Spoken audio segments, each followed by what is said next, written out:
G'day, welcome to the channel, Ginger Ninja's Movie Reviews.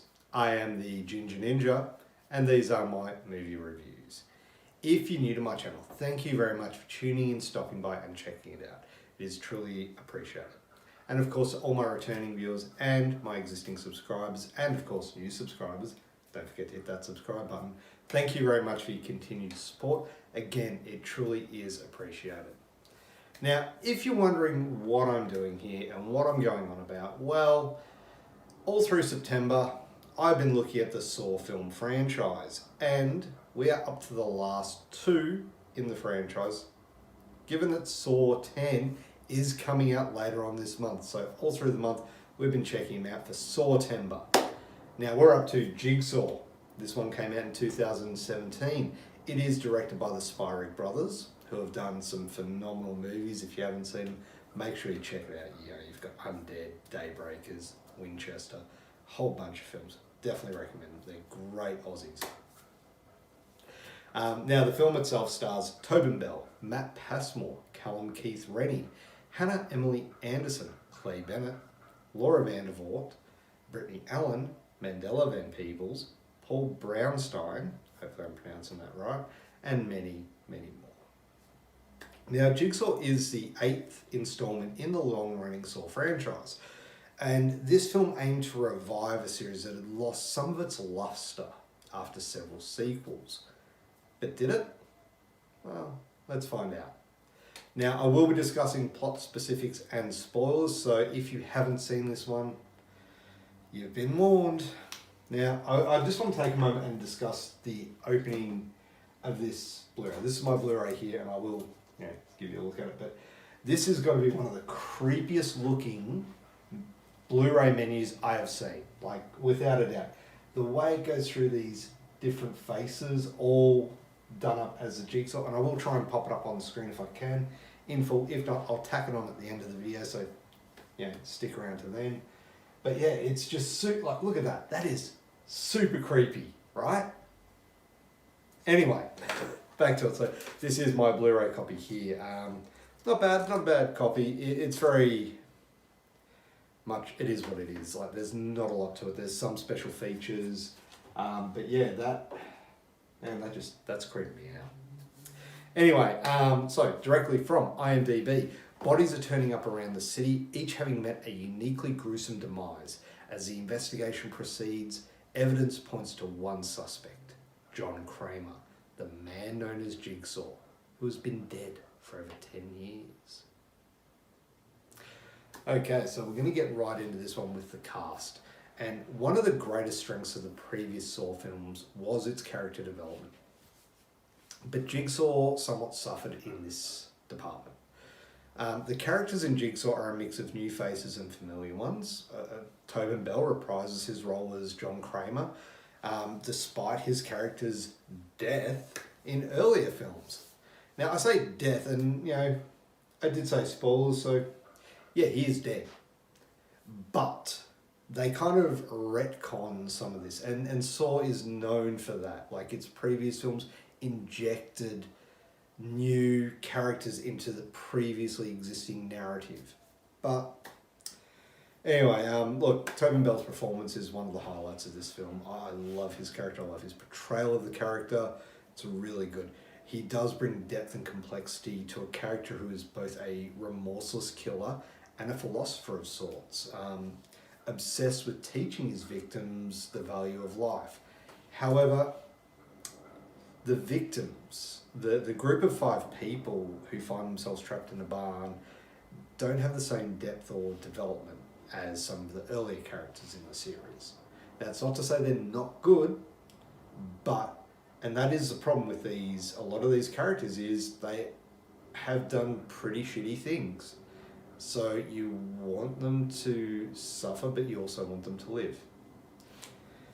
Now, all the actors do a fantastic job and the story is there, but there is really no emotional investment into these characters. I mean, personally, I know you don't get that investment. You don't want to see them suffer, but you don't want to see them live either. I just didn't really care who escaped the barn. Whether it was, Whether none of them or whether they all did, I just, yeah. What I did like was and this is part of the narrative and the writing, the two parallel storylines. The one with Matt Passmore, Callum Keith Rennie, Clay Bennett, and Hannah Emily Anderson. I was invested in that. I wanted to see where that went. And this was a somewhat different twist to the conventional Saw films. And by that, I mean, all the Saw films, well, most of the Saw films did have some form of, all of them, police investigation involved. But this really took it to the next level. Like, it felt like it was almost a police procedural more than a horror film. Yet it had really horrific elements in it. And I'll get into that with the effects because, yeah, they're pretty good. Now, the directing and writing in this film, one of the notable aspects of Jigsaw is its non-linear narrative structure, which has become a hallmark of the Saw franchise. The film alternates between those two parallel timelines that I mentioned, but one is set in the present day, and what you find out is one's actually set a decade earlier when before Jigsaw had died. Now, this structure, the way it unravels or unfolds in front of you, it allows for a gradual reveal of the plot, and it does keep you engaged by revealing key pieces of information at just the right moments. And it draws you deeper into the story and into this new world of the Jigsaw Killer. The Spierigbrothers bring a slick and polished visual style to the film, making one of the more visually appealing entries in the franchise. The others looked dirty, gritty. This one's it's just sleek. That's the only way I can describe it. Also, the score. The score is really good in this. It really stuck out to me. It's by Charlie Clouser, and it really adds to the atmosphere and tension of the film. And the film itself has a really tight 90-minute runtime, so it is a fast-paced thrill ride. Like, it keeps you engaged each step of the way. The effects. The gruesome nature of these traps, where victims are forced to make horrific choices, is a somewhat polarizing element of the franchise. Some viewers appreciate the creativity and tension they bring to the films, while others find them excessive and off-putting. This film does not hold back in any way. It delivers some really memorable and brutal traps. The gore is used also effectively. In some cases it's not as in your face as others, and in some ways it's done really subtly. One of the best examples of that is the spiral trap. This was a new trap, and man, was it really good. It's very brutal, and the way they shoot the body afterwards, the scene that unravels, you see the effect the trap had on Mitch, which was Mandela Van Peebles, but due to its blurred perspective, which again, that goes to the directing, fantastic job. The blurred perspective of the body in the foreground and Ryan, the character played by Paul Brownstein, hopefully, again, probably butchering the name, but the forced perspective, it gives you a gory glimpse into it, but it also leaves a lot to your imagination. It's really well done, and I really did like that. Then there's the shotgun. Oh, that was a good one. And of course, the lasers.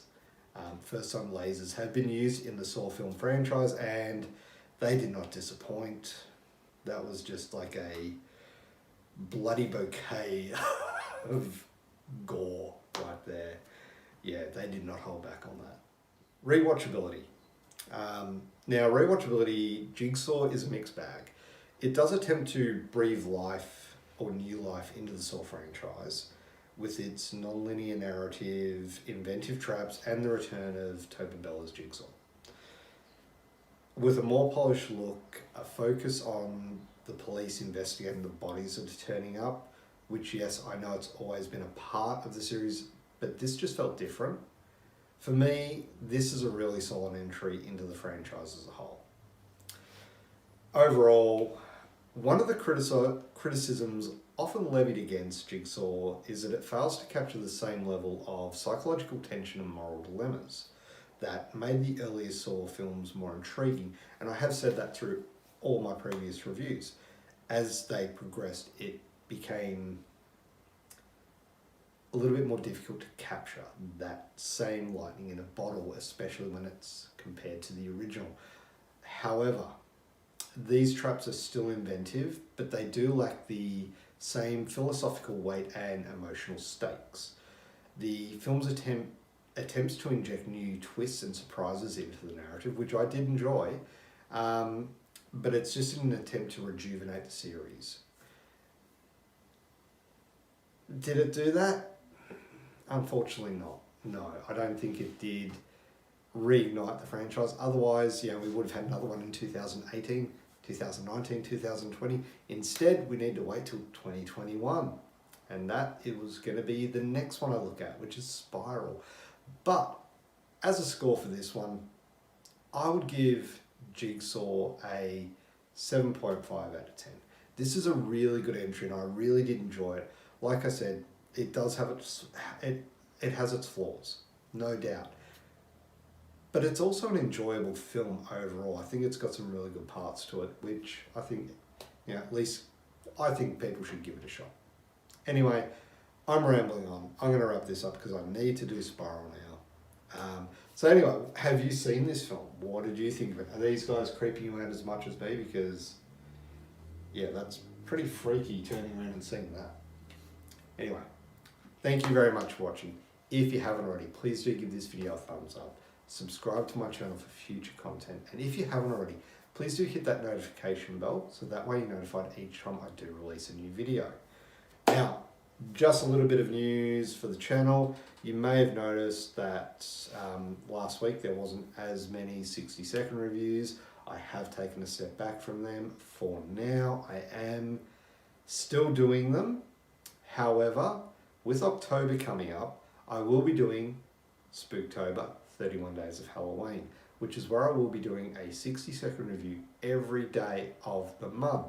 So, in the lead up to that, I've had to take a step back so that way I can focus, get ready, and get those done. So stay tuned for that. And also, we've got a few things coming up in November as well. That's going to be a lot of fun. So hit that notification bell, that way you're notified. Anyway, I've rambled on enough. Make sure you do drop a comment down below. Let me know what you thought of this film. And more importantly, have a great day. Bye.